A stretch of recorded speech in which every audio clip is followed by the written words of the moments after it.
இப்போ நம்ம எல்லாருமே யூஸ் பண்ணிட்டு இருக்கிற SIP கால்குலேட்டரா இருக்கட்டும் இல்ல எந்த இன்வெஸ்ட்மெண்ட் கால்குலேட்டரா இருக்கட்டும் இவ்ளோ இன்வெஸ்ட் பண்ணா இவ்ளோ ரிட்டர்ன்ஸ் உங்களுக்கு கிடைச்சா இது பாசிபிள் அப்படிங்கிற ப்ராபபிலிட்டி உங்களுக்கு கொடுக்கும். அது எல்லாமே ஒரு theoretical calculation.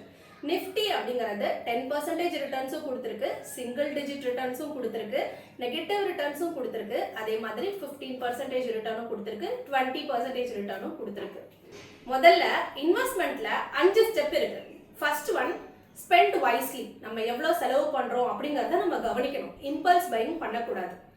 Second one increase your income. நம்மளோட இன்கமை இன்க்ரீஸ் பண்றதுக்கு நம்ம என்ன ஸ்டெப் எடுத்திருக்கோம், நம்ம எவ்வளோ அப்கிரேட் ஆயிருக்கோம் அப்படிங்கறத நம்ம கவனிக்கணும்.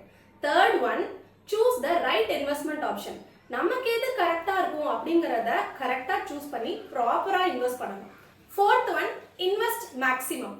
நம்மளோட இன்கம்ல ஸ்பெண்டிங் போக இன்வெஸ்ட்மெண்ட் அப்படிங்கிறது மாதிரி இன்வெஸ்ட்மெண்ட்டை ஃபர்ஸ்டா வச்சுட்டு அதுக்கப்புறம் ஸ்பெண்டிங் இருக்கணும். ஃபிஃப்த் ஒன் தான் ரிட்டர்ன்ஸ். ஃபர்ஸ்ட் 4 ஆப்ஷன்ஸும் நம்ம கையில இருக்கு. ஆனா நம்ம அதை பத்தி கவலைப்படுறதே கிடையாது. நம்ம எல்லாரும் எது பின்னாடி நிக்கிறோம், இந்த ரிட்டர்ன்ஸ் பின்னாடி மட்டும் தான் நின்றுட்டு இருக்கோம். So think about the 4 options within your hands.